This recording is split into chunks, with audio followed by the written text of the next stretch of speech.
Mount Marty football picked up a historic win over the 7th-ranked Northwestern Red Raiders on Saturday. It's the first win over a ranked opponent in program history.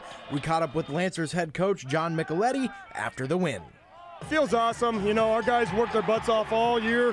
This week was awesome. A lot of discipline. Third game of the year, you're looking to continuously make improvements week to week, and that's what we saw. We had a few guys go down. Next man up mentality. Guys took advantage of it. Got a lot of love for these teams. These guys deserve it. A big part of the Lancers' success was junior quarterback Rugby Ryken. You know, Rugby had a rough week. There was a death in the family, and you know, it's one of those guys that when the ball and the game's on the line, you want the ball in his hands.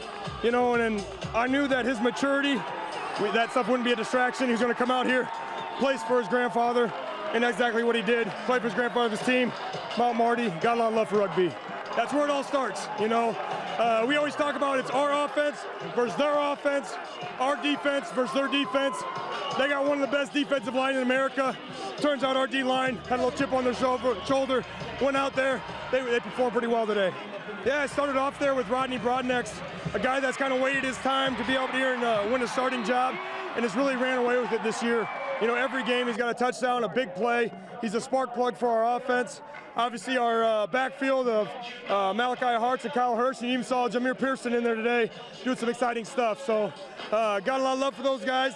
The defensive backs, Hart, a very good wide receiver room over there at Northwestern. Make sure we keep them in front of them at all costs. Got a little scary there at the end, but coming away with the W is the most important thing. You know, hopefully this sparks a little bit more fire to keep going. You know, Briarcliff next week, here, trophy game, another exciting atmosphere. We're excited for it. And of course, having the family there to celebrate a big win is always something that Coach Micheletti loves. Family's everything, you know, so whether we're talking about the Lancer family or our personal family, it's everything, so that's what I do it for, is those guys. So I got to make sure I look over at them, give them love every time I can.